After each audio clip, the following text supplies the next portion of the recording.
New ইয়র্কের মাঠে Canada হারিয়ে দিল আয়ারল্যান্ডকে। তো কানাডা কার্যত দেখিয়ে দিল যে কীরকম ভাবে নিউ ইয়র্কের এই পিচেতে ব্যাটিং করা উচিত। তো এই পিচেতে প্রথমে ব্যাটিং করে কিন্তু 130 আপ রান করা যায়। তারা আজকে 137 রান করেছে এবং উল্টো দিকে আয়ারল্যান্ড ব্যাটিং করতে নেমে তারা 125-এ তাদের ইনিংস শেষ হয়ে যায় এবং 12 রানে কানাডা ম্যাচটি জিতে যায়। তো প্রথমে পল স্টার্লিং, আয়ারল্যান্ডের ক্যাপ্টেন, তিনি টস জিতে বোলিং করার সিদ্ধান্ত নিয়েছিল। তো এবং প্রথমে ব্যাটিং করে 137 রান করেছিল কানাডা। তো নিউ ইয়র্কের পিছে 137 যথেষ্টই ভালো স্কোর, কিন্তু কানাডাকে দরকার ছিল সেই রানটাকে ডিফেন্ড করা এবং খুব ভালোভাবে ডিফেন্ড করেছে তারা এই রানটিকে এবং 125-এ 7 উইকেটে শেষ হয়ে যায় আয়ারল্যান্ডের ইনিংস। তো এক্সপিরিয়েন্সের দিক থেকে দেখতে গেলে কিন্তু আয়ারল্যান্ডের দলে প্রচুর এক্সপিরিয়েন্স প্লেয়ার রয়েছে, হেক্টর বলুন, পল স্টার্লিং বলুন, অনেকে। কিন্তু যে এরকম কন্ডিশনেতে যে দায়িত্ব নিয়ে খেলা, সেটা তাদের এন্ড থেকে দেখা যায়নি, আগের ম্যাচেও দেখা যায়নি এবং এই ম্যাচেও দেখা যায়নি। তো যার ফলে তারা ম্যাচটি হেরে গেছে। প্রথমে যদি কানাডার ব্যাটিং কন্ট্রিবিউশন দেখি, তাদের রয়েছে কিটন, তিনি 35 বলে 49 রানের একটি ইনিংস খেলেন এবং মোকভা, তাদের উইকেট কিপার, তিনি 36 বলে 37 রানে একটি ইনিংস খেলে রান আউট হন।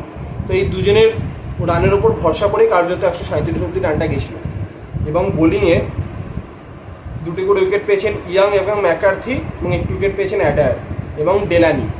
এই ডেলানি কিন্তু ইন্ডিয়া ম্যাচে খুব ভালো ব্যাটিং করেছিল এবং সেই রান চেস করতে নেমে 125-এ 7 উইকেটে শেষ হয়ে যায় আয়ারল্যান্ডের ইনিংস।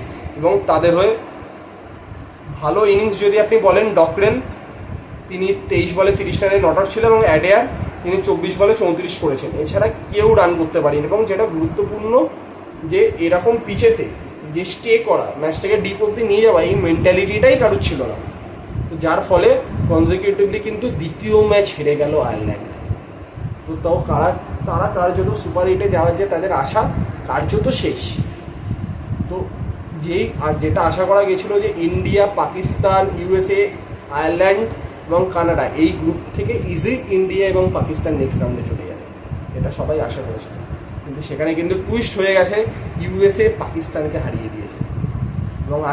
এবং আগামীকাল যদি ইন্ডিয়া পাকিস্তানকে হারিয়ে দেয় এবং ইউএসএ যদি তার পরবর্তী ম্যাচে যদি আয়ারল্যান্ডকে হারিয়ে দেয়, তাহলে কিন্তু পাকিস্তান আউট হয়ে যাবে। তো এই গ্রুপের যে ম্যাচগুলো প্রতিটাই খুবই আকর্ষণীয় হতে চলেছে। তো আমরা আশা করবো আয়ারল্যান্ড যে কটা ম্যাচ বাকি আছে তারা যাতে খুব ভালো ক্রিকেট খেলে এবং কানাডাও এই ফর্মটাকে ধরে রাখে, যাতে তারা নেক্সট রাউন্ডে কোয়ালিফাই না করুক, কিন্তু যারা তাতে গর্ব করতে পারবে যাতে যে তারা ভালো ক্রিকেট খেলেছে।